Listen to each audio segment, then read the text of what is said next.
On va étudier le Daf Samech Bet dans Masechet Ktubot et nous reprenons la dernière ligne du Daf Samech Aleph Hamoud Bet et on reprend la Mishnah qui disait Talmidim Yotzim le Talmud Shelo Birshut Shloshim Yom. Ceux qui étudient la Torah ont droit de quitter le domicile conjugal sans l'autorisation de leur femme pendant 30 jours et a priori pas plus parce qu'un homme a l'obligation d'être présent physiquement pour satisfaire sa femme et donc il ne peut pas la quitter plus de 30 jours sans autorisation. La Gemara pose la question, Birshut Mai Kama. Maintenant, s'il demande l'autorisation, jusqu'à combien de temps il peut s'absenter? La Gemara ne comprend pas la question. Il dit, Kama Debai, combien il veut? Puisque c'est la femme qui a le droit de s'opposer, si la femme autorise, a priori il n'y a pas de limite, puisque c'est la femme qui est dépositaire de ce droit, de l'autoriser à partir ou pas. Donc du coup, il n'y a pas de raison que ce soit limité. La Gemara ici corrige la question et dit Ocha demil takama. La question c'est pas combien il peut, c'est combien, c'est shayar, combien de temps, quel est le rite d'absence qu'il est bon d'avoir lorsque la femme l'autorise. Et c'est là-dessus qu'on a deux avis. Rav, Rabbi Yochanan, Amar Rav, Chodesh, Kan, Chodesh, Babait. Un mois ici, un mois à la maison. Un mois Beth Midrash, un mois à la maison, chez les Mar, car il est marqué au sujet de David Ameler, qui avait deux groupes de personnes qui venaient le servir.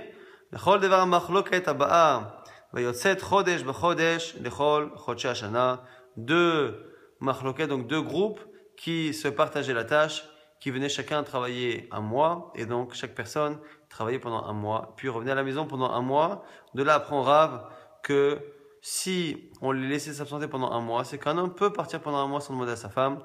Au-delà, il doit demander le reshoot, l'autorisation à madame. Rabbi Yochanan dit, Chodesh kan ou shnataim beveto, ou shnaim beveto. Un mois au Beth Midrash, 2 mois à la maison. Le ratio est de 1 pour 2. Pourquoi? Chez les Mas, c'est marqué ici non pas au sujet de David Ameler, mais au sujet de Shlomo Ameler, et au sujet non pas du service du roi, mais de la construction du Beth Amikdash. C'est marqué Vaishallechem Levanona, Aseret alafim b'chodesh chalifot, chodesh yul b'Levanon, ou shnaim chodashim beveto. Qu'il a envoyé des gens au Levanon, donc il a envoyé des gens au Beth Amikdash. Chodesh yul b'Levanon, ils passeront un mois au Levanon, au Beth Amikdash, ou shnaim chodashim, et 2 mois beveto dans sa maison. De là on apprend que on ne fait pas s'absenter un homme plus d'1 mois sans le laisser après 2 mois à la maison avec sa femme. Du coup, puisqu'on a deux références, une qui dit un mois, l'autre qui dit un mois Beth Midrash, 2 mois à la maison, la question de la Gemara est pourquoi chaque Amora n'a pas dit comme l'autre.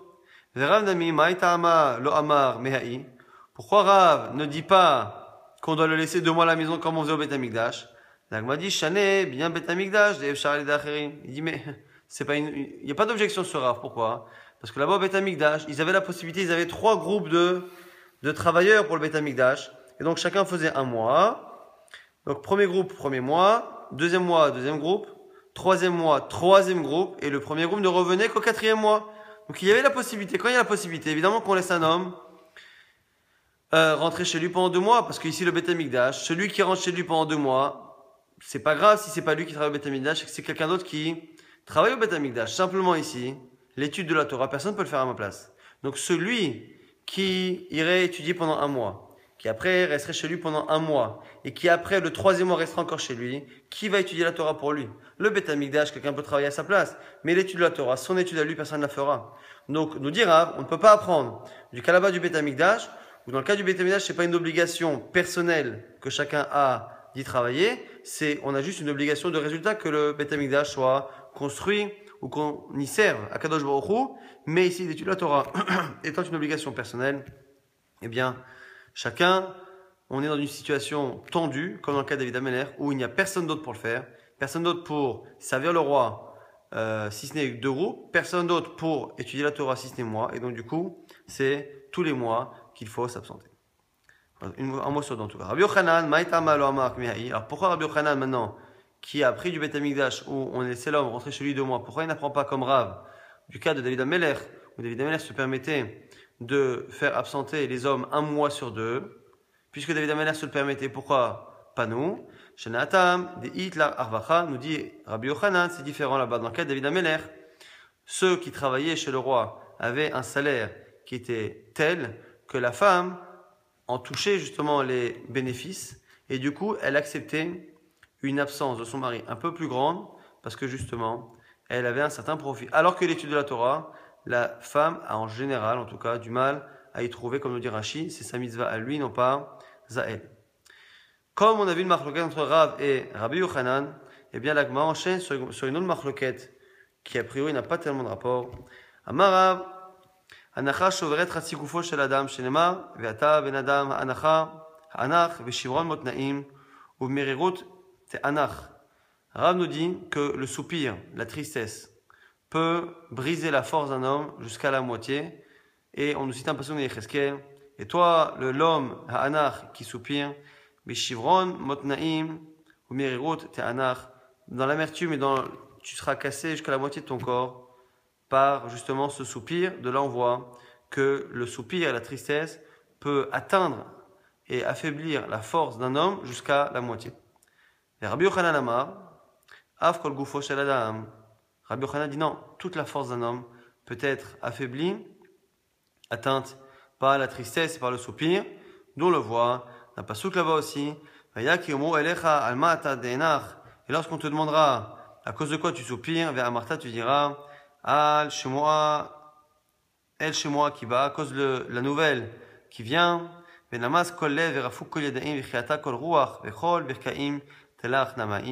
dit que tous les cœurs, toutes les mains et tous les esprits et tous les genoux seront affaiblis ou vont fondre. Ici, on parle donc des genoux, on parle du cœur, on parle de la force, on parle de l'esprit pour dire que plus ou moins toute la force de l'homme ici, et non pas la moitié, est atteinte par la tristesse liée à une mauvaise nouvelle. Donc du coup, encore une fois, la Gemara va chercher à comprendre pourquoi, puisqu'on a deux versets, pourquoi chacun ne se réfère qu'à un des deux et non pas à l'autre. Rabbi Yochanan Nami, Rabbi Yochanan qui dit que c'est toute la force de l'homme. Que fait-il du premier passage qui dit que c'est Bishivron Motnaim? Nous dit Rabbi Yochanan que la mention au Motnaim, à l'endroit du corps, là-bas, n'est pas pour nous dire que c'est une limite et qu'il n'y a que la moitié du corps qui sera atteinte, mais pour nous dire que ça commencera par là-bas. Ça commence à partir des Motnaim. Les Rav Nami, Rav, lui aussi, qui lui pense que c'est jusqu'à la moitié de la force qu'un homme est atteint par la tristesse, pourquoi ne se réfère-t-il pas à l'autre verset qui dit que c'est tout le corps? Rav Nami, c'est marqué dans le deuxième verset, kol, toutes les mains, tout le cœur et tout l'esprit. Alors, Shane Shemua Bet Hamikdash, nous dit Rav, le Bet Hamikdash est différent. Le dernier passage de Yecheskel parle de la nouvelle qui annonce la destruction du temple. Cette nouvelle étant grave, eh bien, c'est la seule nouvelle qui a la force d'anéantir la force de l'homme plus que la moitié. À propos de cela, on nous cite maintenant une histoire. Il y avait un goy et un juif qui marchaient ensemble sur la route. Et le non-juif n'arrivait pas à suivre le rythme de marche de son ami juif. Et il a eu l'idée à ce moment-là, le non-juif, de lui rappeler la destruction du temple dans le but justement de l'affaiblir et de le faire ralentir. Il s'est un peu arrêté, il a soupiré et il a ralenti. Et malgré tout, eh bien, malgré le ralentissement du juif, le non-juif n'arrivait toujours pas à le suivre. À ce moment-là, il lui a dit, Amarle, Lav amritu, anacha shevret ratsi gufo shel adam. Mais n'est-ce pas que chez vous on dit que le soupir et la tristesse, eh bien, affaiblissent l'homme jusqu'à la moitié de son corps? Amarle, hanemile milta chate, avalha, dishnanba, lo damri iche, de malfetichle, lo bahata. Réponse à ce moment-là du juif, que lorsque l'on dit que la tristesse affaiblit dans la moitié, c'est lorsque la nouvelle est toute fraîche. Lorsque la nouvelle est ancienne, c'est pas pareil. Et si ça ressemble à l'adage que les gens disent, et qui disent qu'une femme qui, nous perd un enfant, lorsqu'elle perd la première fois un enfant, elle a une tristesse qui est immense. Lorsque malheureusement ça lui arrive plusieurs fois, la dernière fois que ça lui arrive, eh bien la tristesse qu'elle ressent, n'est pas aussi forte que la première. De l'on voit que le Beth Amikdash, même si à chaque génération on le ressent comme une nouvelle chose et qu'on le revit comme une nouvelle destruction et qu'on dit que chaque génération qui ne le reconstruit pas est considérée comme étant une génération qui aurait pu le détruire, eh bien malgré cela, puisque c'est une même nouvelle que l'on revit à chaque fois, eh bien même une même nouvelle, un même type de nouvelle, un même type de décès qui se reproduit lors à non, eh bien n'a pas la même force d'affaiblir un homme. C'est la raison pour laquelle, eh bien, aujourd'hui, ça n'affaiblit pas autant qu'à l'époque. On avait dit dans la Mishnah que Hatayalim, ceux qu'on appelle Tayalim, ceux qui se promènent, au sens propre Tayalim, quelqu'un qui est Metayel, qui se promène, eh bien, l'obligation qu'ils ont, Rabbi Eliezer avait donné dans la Mishnah, en fonction du métier de chacun, eh bien, l'obligation qu'il avait de satisfaire physiquement sa femme, on avait dit que les Tayalim, ceux qui se promènent en tout cas, Bechol Yom, chaque jour. Et la Gemara va chercher à comprendre de qui parle-t-on lorsque l'on dit les Tayalim, on ne sait pas exactement à qui on fait allusion. Maï Tayalim, première question de la Gemara, qui sont ces Tayalim? Amar Rava, Ben Pirke. Rava nous dit, c'est ceux qui étudient la Torah. Mais en général, ceux qui étudient la Torah étaient obligés de partir. Il n'y avait pas des yeshivot dans toutes les villes. Donc en général, quelqu'un qui étudie la Torah n'avait pas dans sa ville une yeshiva, était obligé de voyager, de revenir une fois par semaine, une fois par mois chez sa femme. Mais ceux qui habitaient dans la ville où il y avait la yeshiva, on appelle les Bene Pirke. Ceux qui sont dans la ville dans laquelle il y a le shiur, Bene Shiur, ceux qui sont au shiur. Donc ils vont à la yeshiva, mais ils sont externes, ils vont le matin et ils repartent le soir au Beth Midrash comme on fait nous de nos jours. Et à ce moment-là, ceux-là n'ont ni la fatigue d'un travailleur, ni l'absence d'un Talmid Chacham. Ce qu'on voit ici que l'obligation, ce qui ressort de la Mishnah et de la Gemara, c'est que l'obligation qu'un homme a de satisfaire sa femme est dépendant à la fois de sa présence, à la fois de ce que son travail lui permet d'être présent à la maison ou pas, et à la fois de la force que lui laisse son travail.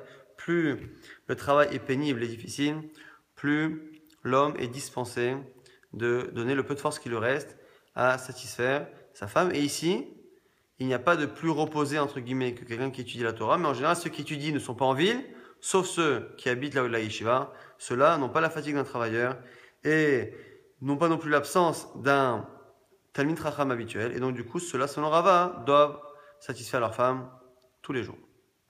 Amar le Abaye, madirti behu, shav lachem ashkimekum achare shevet, ochle lechem va'atzavim, ken yiten ledido shena. Il y a un pasuk qui a l'air de dire que ceux qui se lèvent tôt et ceux qui mangent du pain avec difficulté, eh bien ceux-là, ken yiten ledido shena, que Hachem va les récompenser.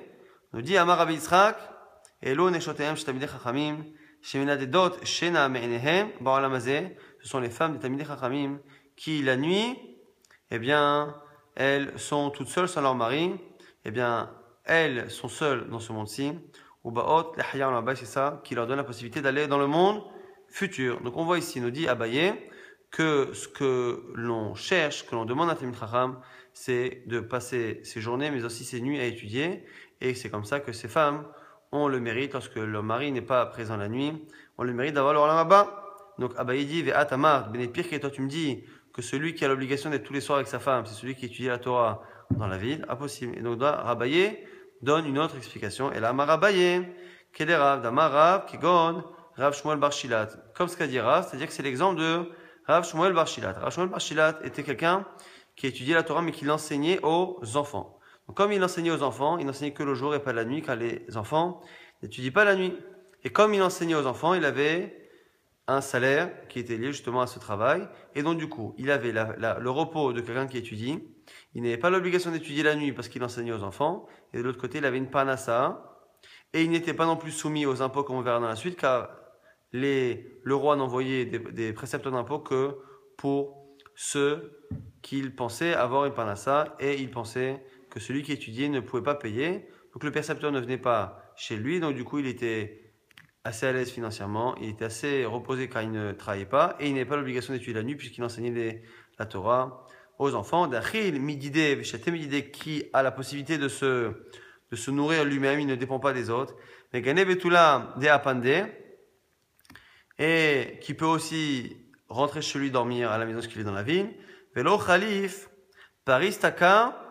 Des Malka Abavé, et le percepteur du roi des impôts ne vient pas à sa porte. Kataravin, Amar, Kegon, Mefanke de Maharava. Troisième possibilité, nous dit ici Ravin, c'est les Talmidei Chachamim d'Israël qui ont de quoi manger et qui ont une vie qui est un peu plus aisée à l'époque, en tout cas, qu'en Babel, en Babylone. Et du coup, ils avaient une force physique qui permettait à ces hommes-là de satisfaire leurs femmes. Rabbi Abaou, et on donne à ce moment-là des exemples. Rabbi Abaou, avakae bebane, avu samchele tre avde, ifrit bebane mitute, itramele amuda sadik, veaskinhu. Rabbi Abaou avait deux serviteurs qui le soutenaient pendant qu'il marchait dans le Mechatz, dans le Hammam, et il y a le sol sous lequel il marchait qui s'est effondré, et ceux qui le soutenaient sont tombés avec lui, et lui s'est retenu finalement au rebord qui tenait encore, et ceux qui le soutenaient se sont accrochés à lui. Il a réussi avec ses bras à soutenir son propre poids et le poids de ses deux serviteurs qui étaient accrochés à lui. Autre histoire similaire, mais avec Rabbi Yochanan, Ava Kasalik, Bedarga et montait un escalier, Vavu Samchele, Ravami vers Rabbi Assis, c'était deux rabbanim ici qui le soutenaient, de ses élèves.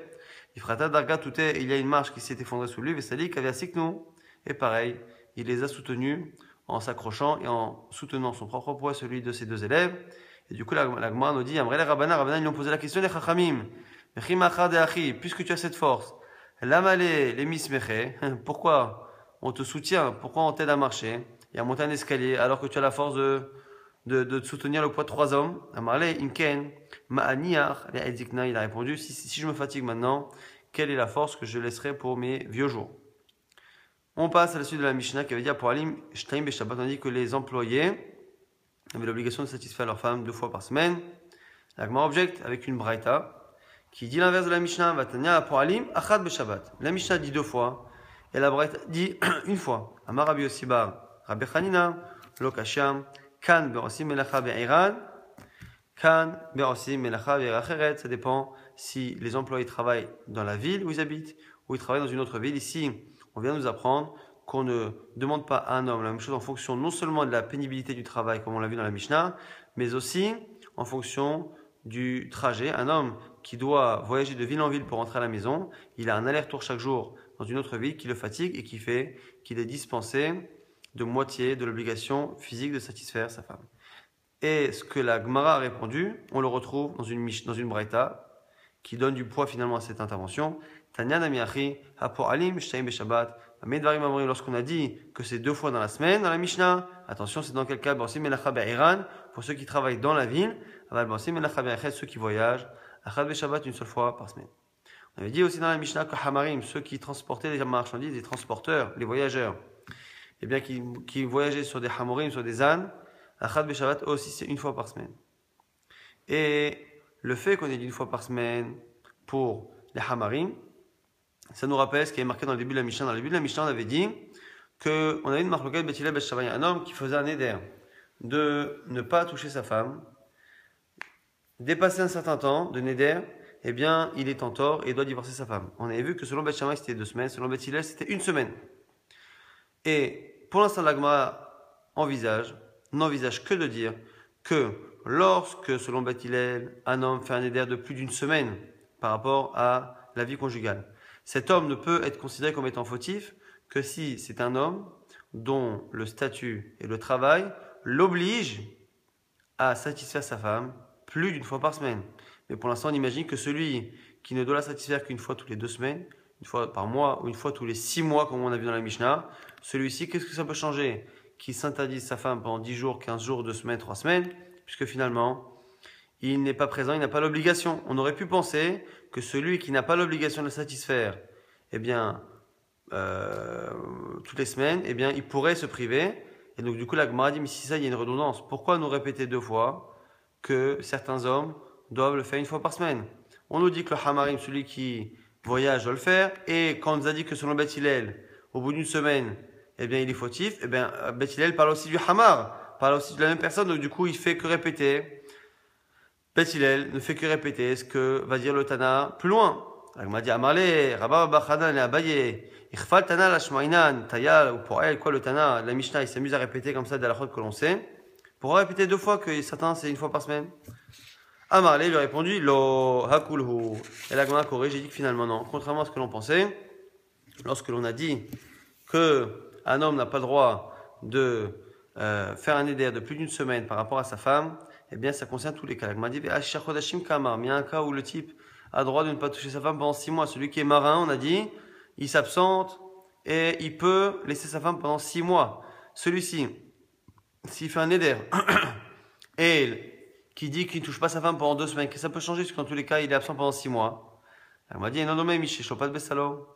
Et Michel, non, pas de Bessalo, c'est pas pareil. Celui qui ne satisfait pas sa femme, mais qui a la possibilité d'avoir une vie conjugale, il n'y a pas d'Yitzhara. Celui qui, par contre, ne fait un éder, eh ben, il n'a pas la possibilité d'avoir sa femme, et il y a du Yitzhara, et à ce moment-là, c'est interdit. Donc on voit ici que l'interdit le fait de s'interdire sa femme plus d'une semaine est interdit, quelle que soit l'obligation que l'homme a d'être présent avec sa femme. Amarle, Rabba Baba Hanan le Abaye, Hama Venase Gamal Mai. Maintenant, nouvelle question toujours de Rabba Baba Hanan, toujours à Abaye. Il dit quelqu'un qui est Hama, quelqu'un qui est transporteur, mais ado Dan, qui a donc la possibilité de satisfaire sa femme une fois par semaine et qui a donc l'obligation. S'il change et qu'il devient maintenant transporteur ado de chameau et que maintenant il a la possibilité physique de ne satisfaire sa femme qu'une fois par mois, est-ce qu'il a le droit? L'Agma dit Amale. L'Agma nous dit que non, il ne peut pas faire ça car une femme préfère un cave, une quantité de parnassa qui est un cave, c'est une quantité X. Il préfère X, un cave et une présence de son mari plutôt que 10 fois la quantité, 10 cabines et prichout, le fait d'avoir une séparation physique de son mari.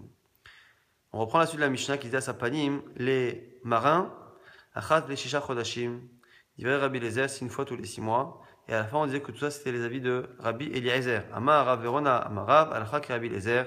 Et on nous dit ici dans l'Agma, pour l'instant, au nom de Rav, qu'Alcha est comme Rabbi Eliezer. Et donc, entre autres, que les Talmidei Chachamim peuvent sortir sans l'autorisation de leur femme pendant 30 jours, pas plus. Et il y en a qui disent que Rav a dit l'inverse. Amar Rav Ada bar Ahava. Amar Rav. Donc ici, Rav a dit quelque chose. Mais deux de ses élèves ont dit des choses différentes. Est-ce que c'est Rav Ada bar Ahava qui a raison? Est-ce que c'est Rav Verona? Rav Ada bar Ahava a compris différemment. Il a dit que non, Rav il a dit au contraire. Zod dirait Rabbi Eliezer. Que la Mishnah c'est Rabbi Eliezer.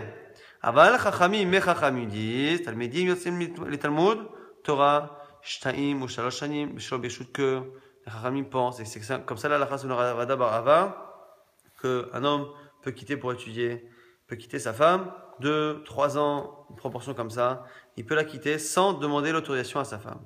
Et Rava nous dit à Marava, Samcho Rabanan Ade Rava Ada bar Ahava, et l'Agma nous dit que les Talmidei Chachamim actuellement ont l'habitude de se baser sur ce deuxième avis qui dit que la halakha est que pour plus de 30 jours, même jusqu'à 2-3 ans, on peut quitter le domicile. Il dit mais ils le font au péril de leur vie, car on va voir des histoires que lorsqu'ils le font et que la femme en souffre un peu trop, dès que la goutte fait déborder le vase, eh bien très souvent c'est le mari lui-même qui est puni de sa vie. Rava qui rapporte cette histoire, il a vécu lui-même une histoire similaire avec un de ses élèves qui s'appelait Rav Rechoumé, Kavaragil, qui s'absentait beaucoup, mais qui au moins avait pris l'habitude d'être présent toutes les veilles de Kippour Yom Achad. Mashrete Shma'ata, un jour, la veille de Kippour, il s'est oublié dans son étude et il n'a pas pu venir. Ava Masachia des Betou et sa femme attendait. Ashtaate, il disait il va venir, il va venir, il va venir, il va venir. Et à la fin, Loata, il n'est pas venu. Khalash Da'ata, elle a eu beaucoup de tristesse. Vachid Dimata, et elle a versé une larme, mais aînée de son œil. Avayati Veigra, lui était sur un toit, sur un balcon. Ifrit Igra Mitute Venach Nafshe, et le balcon s'est effondré, et il en est mort, puisqu'au moment où il était dans un endroit qui était relativement dangereux, relativement peu stable, eh bien, sa femme a eu une souffrance à cause de lui, et ça a entraîné directement sa mort. Donc c'est pour ça que Rava nous dit que ceux qui le font peuvent le faire au niveau de la halakha, mais qui prennent un risque, car dès qu'ils dépassent la mesure, eh bien la tristesse en est trop forte pour leur femme, et ils en payent de leur vie. La Gemara maintenant nous dit, on a chez Talmidei Chachamim Emat. Un Talmid Chacham, celui qui étudie jour et nuit, quel est le moment et quelle est la proportion avec laquelle il doit avoir une vie conjugale. Amar Rabbi Yehuda Amar Shmuel, mais Erev Shabbat, de vendredi soir à vendredi soir. D'où on l'apprend, d'un pasuk dans Télim. Le pasuk dans Télim nous dit que le Talmid Chacham, il ne souhaite que la Torah et il l'étudie jour et nuit, et Asher Pirio Yiten Beito, et il donnera son fruit en son temps. C'est quand son temps, c'est qu'il y a un temps pour la relation, Et ce temps ici, c'est Erev Shabbat. C'est ce que nous dit Rav Yuda, Rav Yuda Itema, Avuna, Vitema, Rav Nachman, Ze Amshamesh, Mitato, Erev Shabbat, les Erev Shabbat. Cette halakha a été dit au nom de Rav Yuda Inakis, c'est Ravuna Inakis, que c'est Rav Nachman, quoi qu'il arrive. Ils sont en train de dire que ce verset-là parle du Tamid Chacham, qui est une relation de vendredi soir, et c'est ça, là on a du Tamid Chacham. Yehuda Bere de Rabbi Chia, Hatene de Rabbi Yanai, Ava Azel, Ve'ativ Beberav. Rav Yehuda, le fils de Rabbi Chia, il allait étudier au Beth Midrash. Echol Beshimche, Ava Atele Bete, et chaque vendredi soir, il rentrait chez lui. Vechi Ava Ate, Ava Kahaze Kame, Amuda Denura. Et lorsqu'il rentrait chez lui, on voyait une colonne de feu. Yomachad, Mesharte Shma'ata, un jour, il s'est oublié dans son étude. Kevan de Lo Haze, Haou Simana, Amaleu Rabbi Yanai, Kefo Mitato, chez Ilmale Yehuda Kayam, Lo Bitel Anato. Et un jour, il n'a pas pu donc rentrer. Et on n'a pas vu ce signe, le signe qui était cette colonne de feu qui montrait qu'il était rentré chez lui. Et à ce moment-là, Rabbi Yanai a dit, qui était donc Rabbi Yanai, c'était son beau-père, il a dit, si on n'a pas vu la colonne de feu, c'est qu'il n'est pas rentré. S'il n'est pas rentré chez lui, c'est qu'il est mort. Pourquoi? Parce que je sais que Rabbi Yuda ne raterait jamais l'occasion de rentrer chez lui et ne décevrait jamais sa femme. Or ici, ce n'était pas le cas puisqu'il s'était juste oublié dans son étude. Et l'Agman nous dit, et cette phrase qu'il a dit a été comme une erreur qui a été dite au nom du roi. Lorsque le roi donne un jugement, même par erreur, et bien le jugement est appliqué. Et ici, ça pose ça l'idée, c'est que même si le raisonnement de Rabbi Yana était faux, puisqu'il a dit que c'est sûrement qu'il est mort, et bien effectivement, l'Agman nous dit qu'il en est mort parce que la chose est sortie de la bouche de Rabbi Yana. Rabbi Asakle, Lebere, Berabi Chia. Et Rabbi a voulu marier son fils à la fille de Rabbi Chia. Kimata Alimirta Ktuba, lorsqu'ils sont montés pour écrire la Ktuba, Narnafsha de Ravita, la jeune fille décédée. Amar Rabbi a dit, Chaz Shalom Sulaika. Il a dit, c'est pas normal qu'une jeune fille si jeune décède. Et pile au moment où on cherche à écrire la Ktuba, peut-être qu'il y a un psoul, comme on dit dans la Gemara, dans Ibamot, que deux familles qui se disputent souvent. C'est sûrement qu'il y a une des deux qui est psoula et qu'on ne veut pas Minashamaim qu'elle se marie. Et bien là, peut-être que là aussi, il s'est dit, Rabbi, peut-être qu'il y a un problème ici qui fait qu'on ne peut pas se marier ensemble. Yativu, Ve'ainu, Bemishpachot. Rabbi Ata, Mishpatia, Ben Avital. Rabbi Chiam, Ate, Mi Shimae, Achi David. Eh bien, et on a vu que finalement, Rabbi venait d'un des fils de David Ameler, qui venait de la famille de David Ameler, alors que Rabbi Chia venait du frère de David Ameler. Donc Rabbi venait d'un sang royal, alors que Rabbi Chia venait du frère de David, qui lui-même n'était pas encore de sang royal, puisque le sang royal n'existe qu'à partir de David et de ses enfants. Azil Asakle, l'hébreu, Rabbi Yossi ben Zimra. Et donc finalement son fils là, il a essayé de le faire marier à la fille de Rabbi Yossi ben Zimra. Paskoule Tartes Rechnin, les Mezal Beverav, et ils ont décidé à la base que le jeune homme irait étudier pendant les 12 premières années, donc ils font le mariage. Et avant d'avoir une vie commune, il va étudier pendant 12 ans. Les fois, Kamé, ils ont fait passer la Kala devant le jeune homme. Amalehu, Nehevu Shichenin. Il a dit, il a trouvé la Kala plaisante et du coup, il a préféré descendre de 12 ans à 6 ans. Les fois, Kamé, Vamalehu, Ichnis Vadar Izin. Et lorsqu'il a revu une seconde fois, il a dit, je préfère d'abord faire le mariage jusqu'au bout avec la choupa et après j'irai étudier. Et du coup, il avait honte devant son père. Le fils de Rabbi avait honte devant son père parce qu'il avait l'impression que finalement, il avait un peu cédé au sentiment envers sa femme par rapport à son engagement. Amarle, Beni da'at konecha yeshbecha, mekara aktiv, tevi'emo v'tita'emo beha nachalatcha machon yeshivtecha paralta Hashem. Il dit, ne sois pas inquiet, tu ressembles à ton créateur, à Kadosh Baruch Hu, qui, au sujet de Israël, a dit, d'abord, tu l'amèneras. Bon, c'était prévu qu'Hachem amène Am Israël d'abord, Behar Nahalatcha, dans la montagne que tu lui fais hériter. Et après, et là-bas, il aurait dû avoir la résidence d'Akadosh Baruch Hu qui serait créée. Donc, on aurait dû avoir deux résidences qu'au moment de rentrer en Israël. Ou le Bassof, et à la fin, qu'est-ce qui est marqué?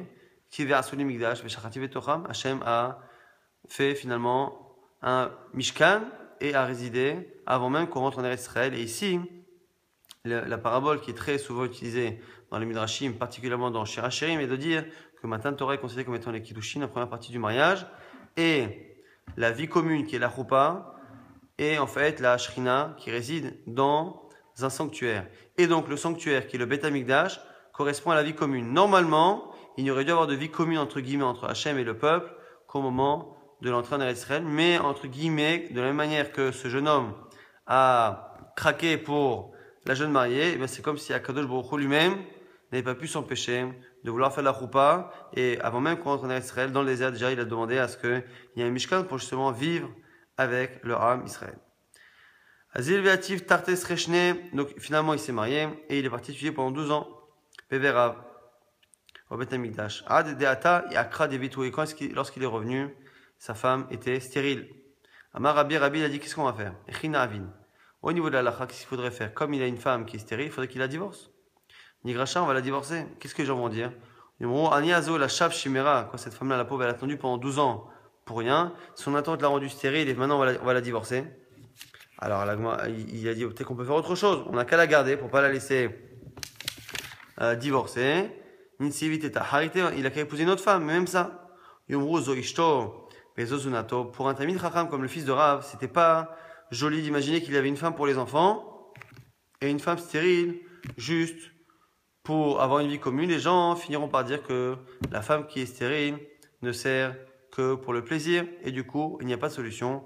Ba'e ala rahame beitasiat, et il a fait une tfila et elle a été guérie. Rabbi Chanina ben Chachinai avakazil le berav. Rabbi Chanania ben Chachinai, il est au Beth Midrash. Beshile ilole de Rabbi Shimon bar Yochai. Amale Yaakav li ad date bahade. Il est parti au mariage de Rabbi Shimon bar Yochai.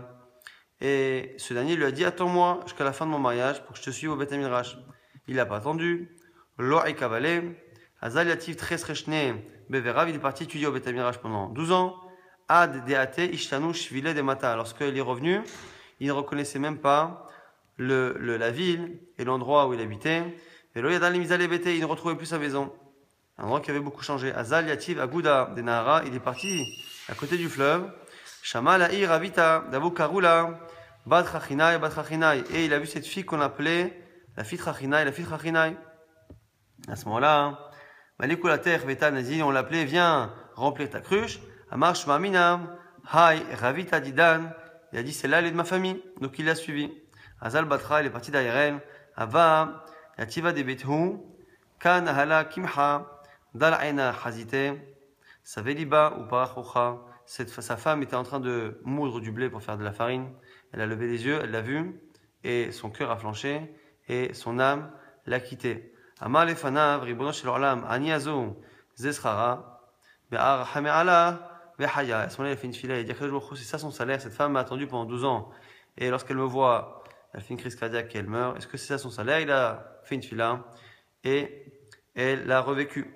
Rabbi Chama bar Bisa Azil, Yativ Tres Rechne, Beve Midrasha. Même histoire avec Rabbi Chama, qui est parti étudier.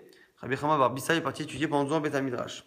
Kiata Amar, Lo Avid, Kede Avid, Ben Chachinai. Moi, je ne vais pas faire la même bêtise que Chanaya Ben Chachinai, et je ne vais pas prendre le risque de tuer ma femme. Ayel, Yaté Ben Midrasha, il est parti au Beth Midrash lorsqu'il est revenu, après 12 ans.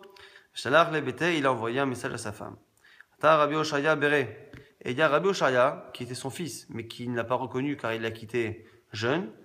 Et il voit ce Rabbi Oshaya qui vient, Yativ Kame, et il s'assoit devant lui. Ha Kamash Ella Shmata. Et ce fils-là commence à lui poser des questions sur le Talmud. Il pose des questions de Gemara, il pose des questions de Limoud. Et lui ne sait pas que c'est son fils. Hava Kamashil Le Shmata. Et il a répondu à ce moment-là à toutes les questions de son fils, qui ne savait pas être son fils, mais il a vu Hazar, et comme il a vu que ce fils-là, vu les questions et vu la manière qu'il avait de comprendre, il a vu qu'il était piqué à Halash Darate, et il a eu un peu de tristesse. Il s'est dit, j'aurais bien aimé avoir un enfant comme ça, mais malheureusement, en ayant quitté mon domicile pendant 12 ans et en m'occupant de mon étude, eh bien, je ne suis pas sûr d'avoir le mérite d'avoir un enfant qui est comme ça, puisque je ne me suis pas occupé de lui. Il a dit, si j'étais là, Yavayacha, si j'avais été ici, Bavali Zera Kai, j'aurais eu peut-être une descendance comme celle-là. Alevete, Alberi, lorsqu'il est parti chez lui, il est retourné chez lui, ce fils-là qui ne savait pas être son fils, eh bien, prenez la même direction. Kam Kame, où ça va, Limish Ale Shmata ou Kabae, et lorsqu'il est monté, il ne comprenait pas pourquoi cet enfant le suivait. Donc il a attendu comme ça en se disant, bon, peut-être qu'il veut me poser une question. Et à ce moment-là, la mère, enfin la femme de cet homme et la mère de l'enfant, les a vus tous les deux. Elle a compris. Amrale, Debitu, Mika Abad et Kaim, Mika Mebara. Elle a dit, mais est-ce qu'un père doit rester comme ça debout à attendre son fils? C'est une manière de leur montrer que finalement ils étaient père et fils. Et que finalement, le fils qu'il aurait aimé avoir était bien son fils. Car allez, là-dessus, on a dit, Ami Bachama, Achut, Ameshulash, Lobimrainatek, qu'un fil qui est composé de 3 fils retors, qui est composé de 3 fils que l'on met ensemble, eh bien, il a une solidité qui fait qu'il ne sera pas facilement cassé. C'est qui? C'est justement ce Rabbi Oshaya, qui est le fils Benosh el Rabbi Chama, qui est même le fils de Bissa. Rabbi Oshaya, Bar, Rabbi Chama, Bar, Bissa, c'est 3 générations de Talmidei Chachamim.